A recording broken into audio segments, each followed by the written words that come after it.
Neighbor from hell tries to steal our house, faces karma when her own actions get her slapped with $200,000 bill. Before we get started, let's introduce the main characters.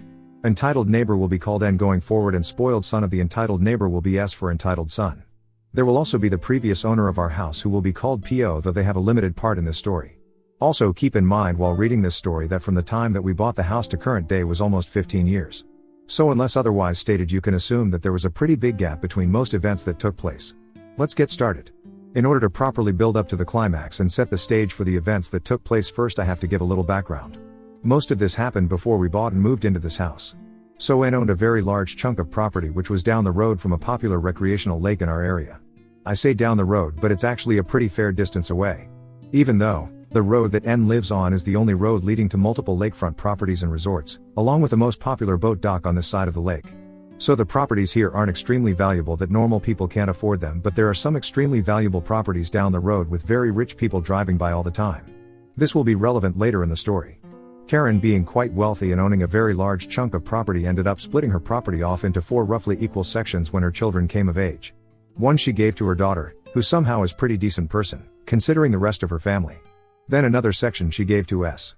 She built houses for them on both of the properties roughly to her children's specifications. Then on the 4th bit of property, the one that did not have her own house on it, she built a small convenience store. This will also be relevant later on.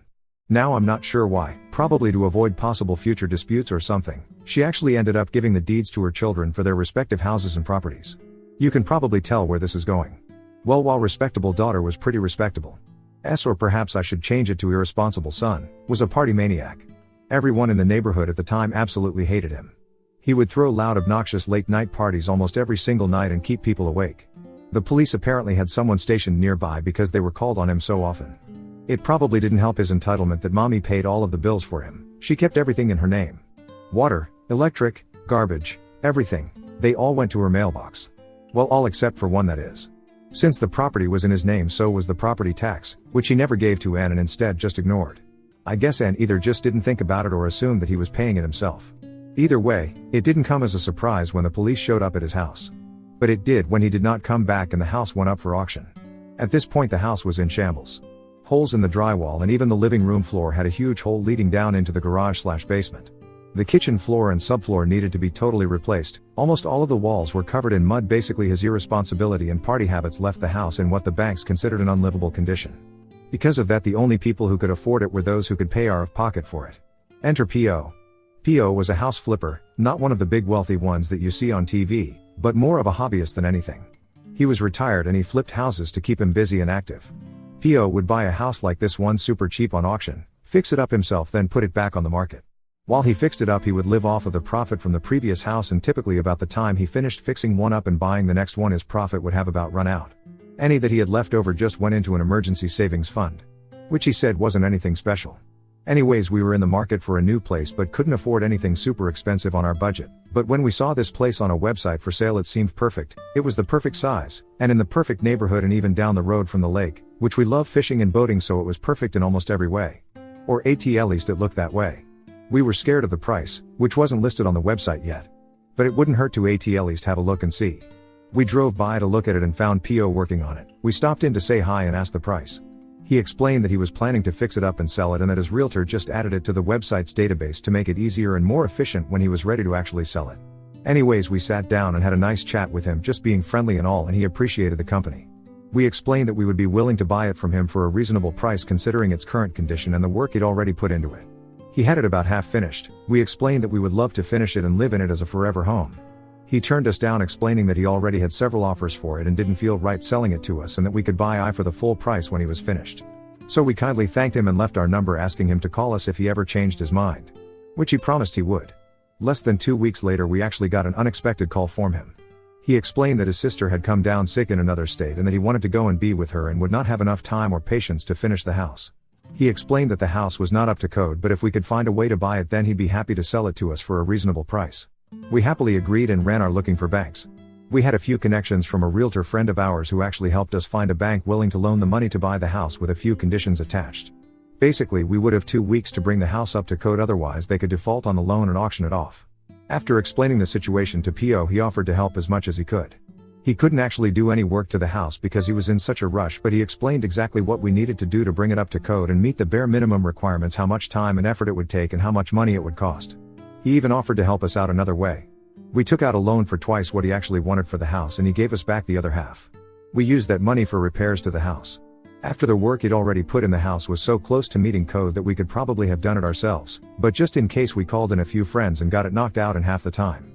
After getting it up to code, however, there was still plenty of work that needed to be done, and so we spent several months replacing flooring and subflooring, re-routing wires, patching holes in the walls, replacing old ugly literally decomposing wallpaper that was stuck directly to the drywall. You get the point. We put a ton of work into the place. Then it was finally time to move into our dream home. It still had a few issues that we would fix down the road as we went on. But it was finally time to move in. We weren't even finished moving in yet when Anne came over to introduce herself. As we were working things out with P.O. in the very limited time that we had, he had warned us over and over about Anne and her entitled attitude.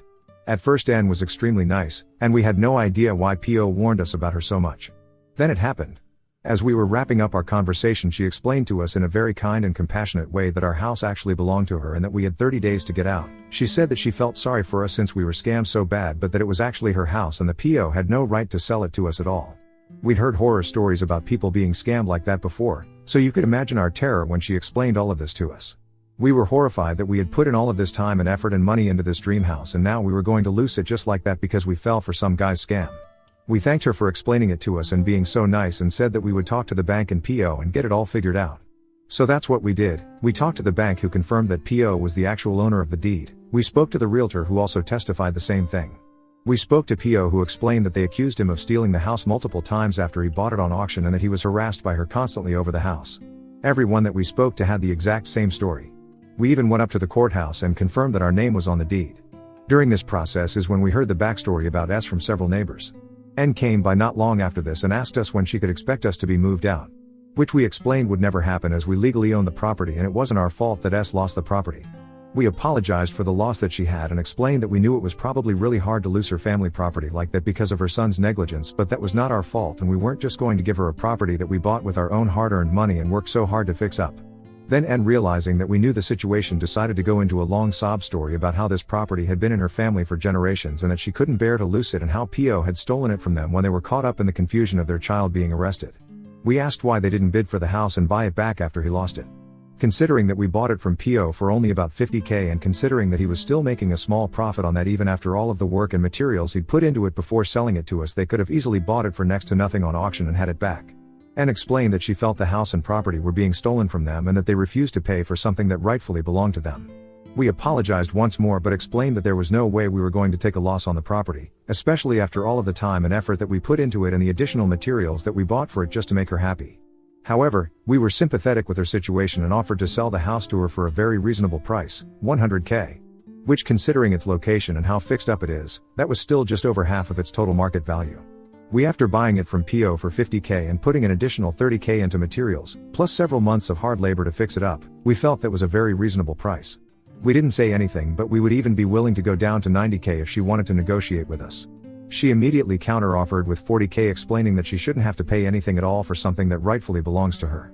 When we said that was way too low, she responded saying that she understood how much effort we put into it and that we had to buy a lot of materials to fix it up, so she would be nice and throw in an extra $10,000 for all the stuff we did to the house. When we told her that $50,000 was what we bought the house for from P.O., she got upset and called us liars and thieves, saying the house was a complete dump, that there was no way it was worth that much. Not only had she resorted to name calling at this point, but going as far as to call our dream home a dump after all the blood and sweat and tears, not to mention dollars that we poured into it.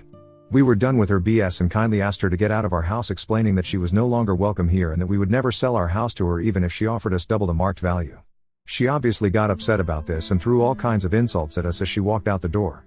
Later we found out that she was spreading all kinds of rumors about us throughout the neighborhood, saying that we stole the house from her and all kinds of other stupid stuff. At first we ignored it, thinking that no one would actually believe it. Then a guy pulled into our driveway with a gun, threatening us to get out now. We'd never met him before, but we had heard of him. He apparently considered himself to be the peacekeeper of the neighborhood and confronted anyone who caused problems like this.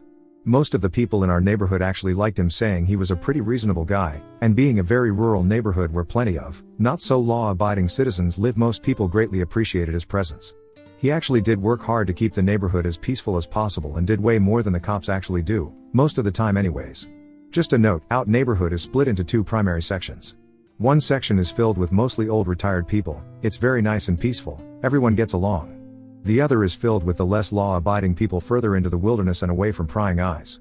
We like at the edge of the peaceful part. Separated by about a mile or so of woodland and farmland, so hearing about him before and assuming based on descriptions that this was the same guy, we decided to test out that hypothesis. We told him that we had no idea what was going on and invited him in for a beer and chat. We allowed him to bring his gun but told him that we would be bringing our own as well. Almost everyone in my town has a gun. There are more gun stores than there are dollar stores, if that says anything.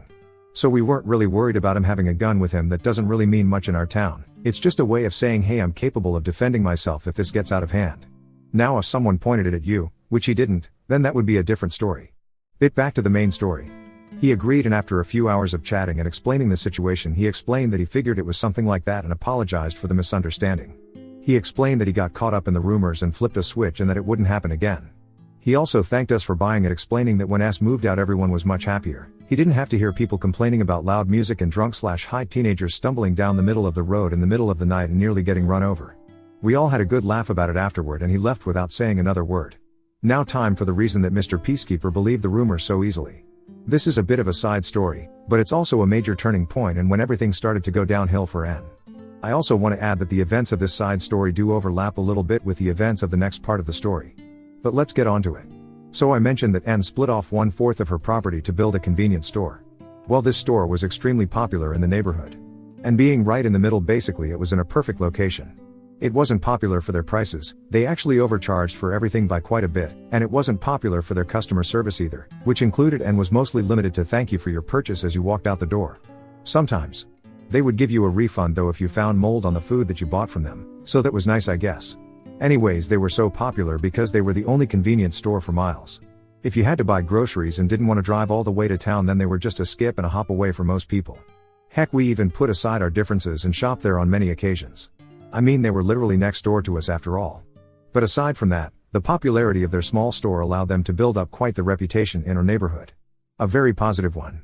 Everyone wanted to keep their convenient little store, and they would dare anyone to try and take it from them.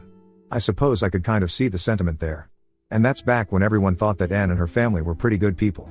So when N started spreading rumors, people tended to listen. The rumors about us stealing an entire house from her just blew over because everyone knew that was just ridiculous. But for the most part, people still trusted her. But people did believe the other rumors, and trust me, there were plenty. But they were mostly small petty stuff that no one ever cared about.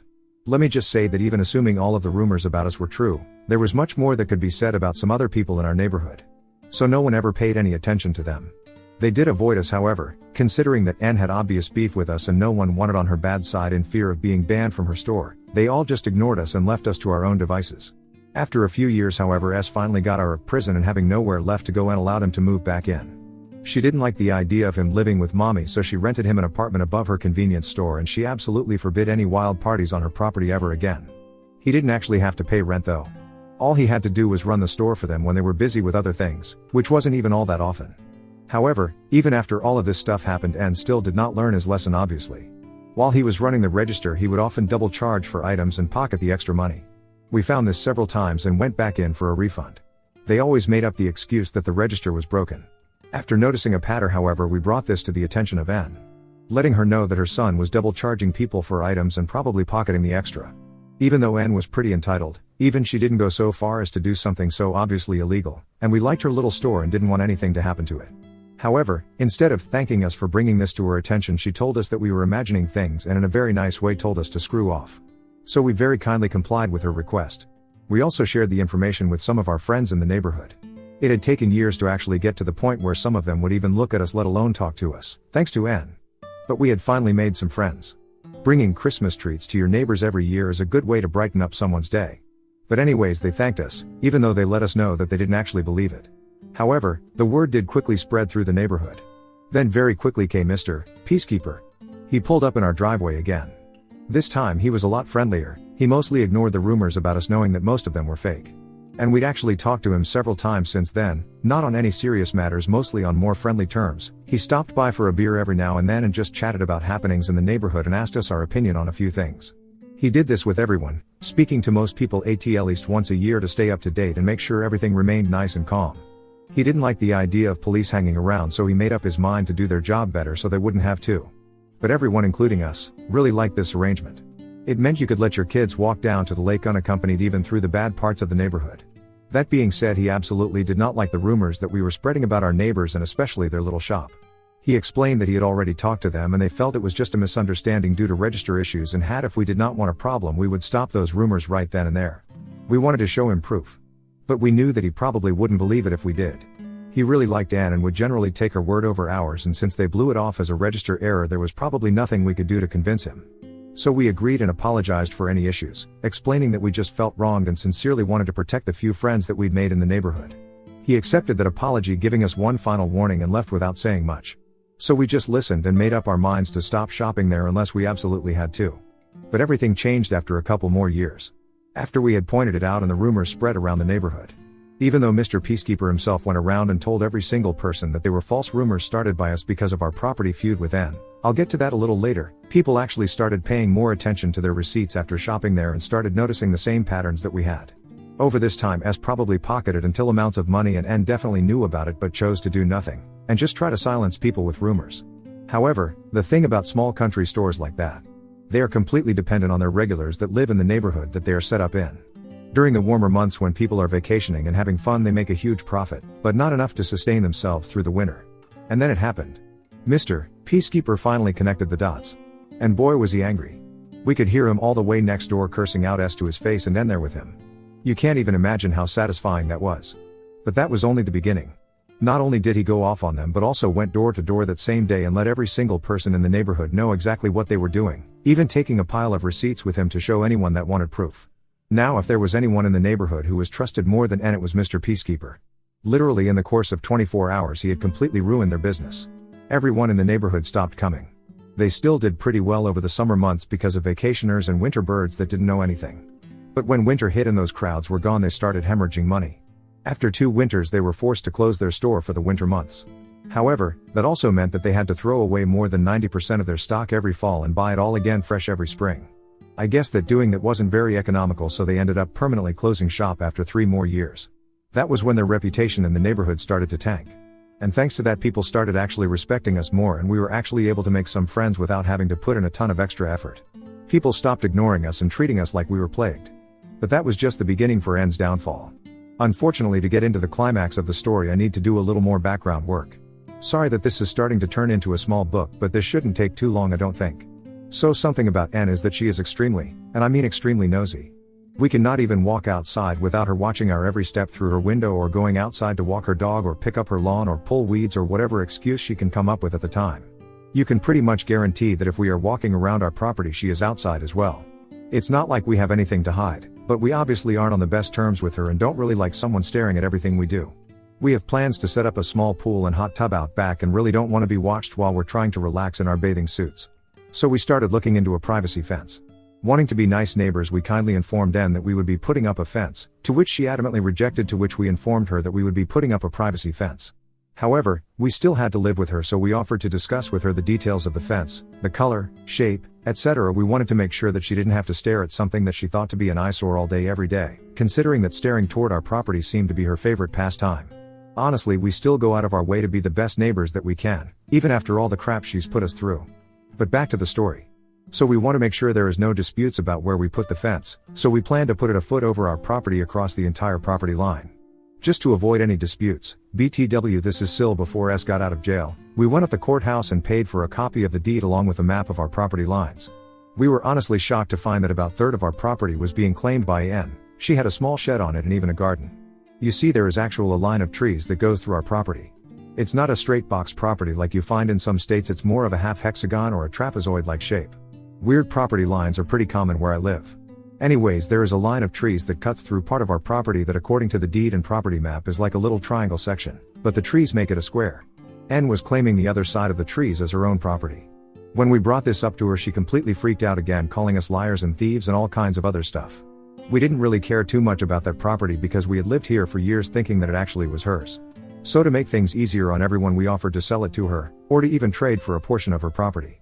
There was a portion of her property that connected with ours that was extremely inconvenient to take care of, and extending it out a little would really make it easier to deal with, not to mention it would give us more room to do stuff that we wanted to do. She flatly refused, saying that she would never pay for something that already belonged to her, and she wouldn't even think about giving us her property for nothing, especially after we already stole this property from her. Since then there has been a huge ongoing property dispute between us. Now something about the place I live. As I mentioned previously, it's a very rural area with many strange property lines. And property lines are very often not cut and dry. Many deeds are hundreds of years old, and instead of saying X feet in Y direction, they use temporary landmarks like large oak tree to large rock next to stream. Many of these landmarks could be describing multiple things, or could even have disappeared over 100 years ago.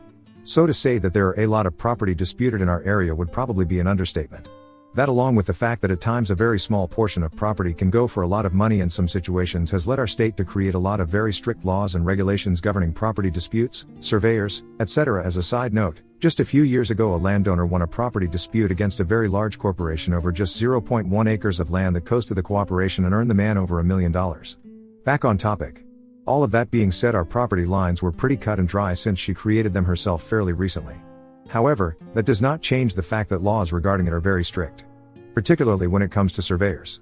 So a surveyor might be easily bribed by a large corporation facing the loss of millions of dollars for a tiny piece of land like in the example above.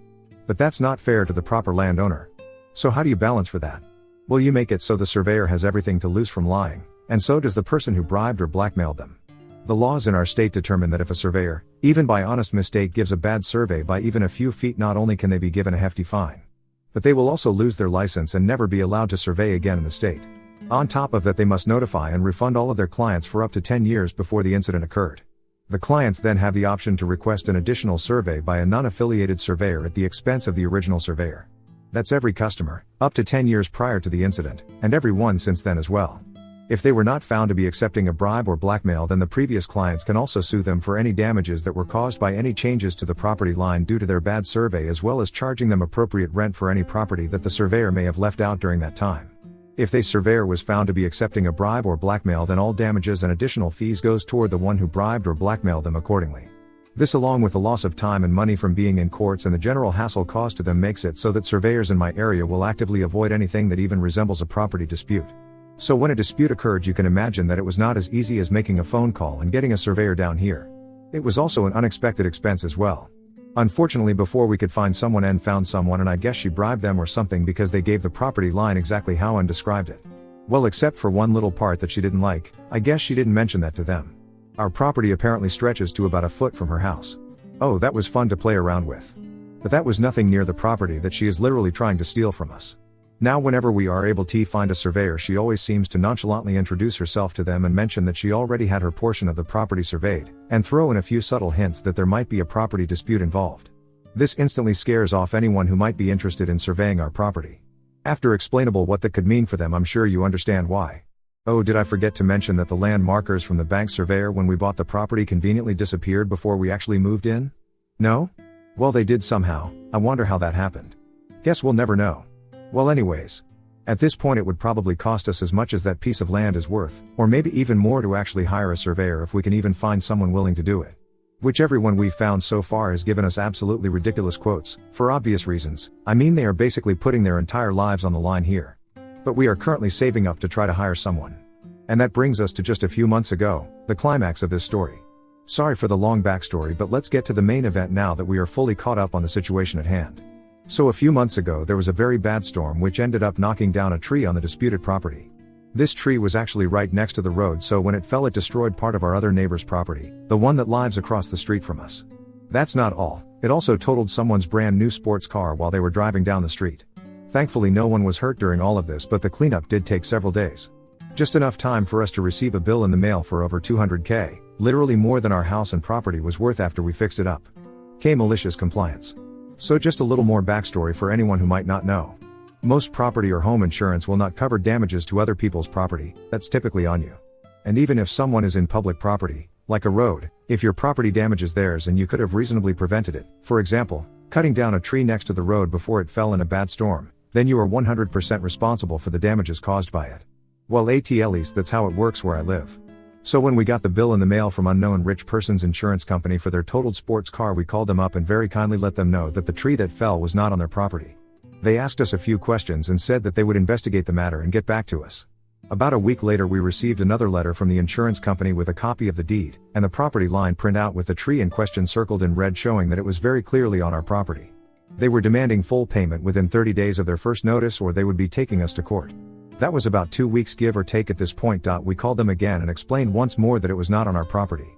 At first the agent argued with us a little, explaining in much nicer words than I'm going to use, that someone would have to be brain dead to believe that the tree in question was not on our property, and that it doesn't matter how off the property line on the printout might be, it would be completely impossible that anyone would ever be stupid enough to believe it was that far off. We simply gave them the number to the surveyor that N hired. They sighed, saying they would contact the surveyor and investigate the matter further, but reiterated that we had about 2 weeks to get the payment ready if what we were saying could not be confirmed. Well, we never heard anything back from them again. Remember the consequences I mentioned for giving false survey results? Even if the surveyor admitted to accepting a bribe, there was no way that they paid him enough to make up for all of his possible losses. He would probably have to leave the country at this point. So there was no way that he was going to give the insurance company anything different from what he gave us or N. We called the insurance company later to see what we could find out about the issue. The agent seemed pretty happy reading through the notes. They couldn't tell us too much due to confidentiality reasons.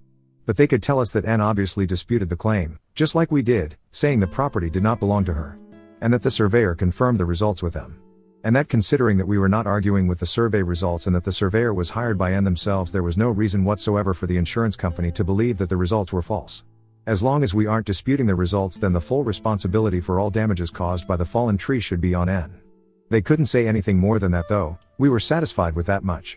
It was about what we expected. The aftermath. So as you can probably tell from my backstory, N didn't have a huge problem paying the money to the insurance company, though they obviously were not happy about it. We don't know how much money they have or had saved up, but it seems like it was enough to pay it off without having to sell any more of their land. Since then we've mostly stayed quiet about the property dispute, but we are still considering saving up to hire a surveyor to get our land back. At this point it's more about the principle of the matter than it is about the actual land. As far as N goes though, we can tell whenever she looks at us now that she is definitely not pleased with us. She does not seem like that fact that we let her have our land for some reason. It's free land, how can you complain about that? LOL. At this point she could try to spread rumors about us, but it would probably backfire, as we've made friends with a very good portion of our neighborhood and nobody trusts N any longer since they found out that S was literally stealing from everyone in the neighborhood under their noses and they knew about it and did nothing to stop it. N is basically stuck between a rock and a hard place at this point, and we're just sitting back and watching the fires they started burn them to the ground. Can't wait to see what happens next. Oh, this is just a little extra for anyone who wants some extra fun. While we were contemplating a privacy fence, we decided to put up an invisible dog fence for our dogs. For anyone that doesn't know what that is, it's a small electrical wire that you bury under the ground. Then you attach a special collar to the dog's neck hat. If they get too close, it will let out a beep that the dogs really do not like. If they keep going, it will apply a very mild shock to the dogs. We don't believe in shock collars, so we had to be convinced first, and one of us actually held it and waked across the line. It was something that you could feel but didn't really hurt, just left you a little tingly. Anyways, you're actually supposed to condition the dogs to the beep before you just let them loose with it, so ideally they would never even feel the shock in the first place. They would just hear the beep and turn around. We tried to do this so that we could let our dogs roam around our yard and not be cooped up in the house all day. But at the time we could not afford an actual privacy fence yet. We had it well into our property, partly because it wasn't that long, and also partly because we wanted to avoid our dogs getting anywhere close to N's property. N must have thought we were marking where we wanted to put our privacy fence or something, because she accidentally ran over it with her lawn mower, even though it was more than 5 feet past what she claimed to be property line. We all learned that day that electrical lawn mowers do not play very well with electrified wires. Her mower was completely trashed. Every electrical component was ruined. She had to buy a whole new mower. Just because she wanted to be petty and run over our markers. The best part about it is that since it was so far over the property, like, she had no way of trying to blame it on us. She did obviously try to spread her rumors, but they didn't go very far. It would have been so stupid to blame us that she didn't even try. She never even asked us to buy her a new mower or anything. I guess she knew how we'd respond if she did, LOL. Anyways, hope y'all enjoyed the story. I have another one coming up about a different situation, how my mother's malicious compliance cost her company over $100 million and got her entire department completely and permanently shut down. But it's late and I'm going to bed. I'll tell that story tomorrow or something. Be looking out for it.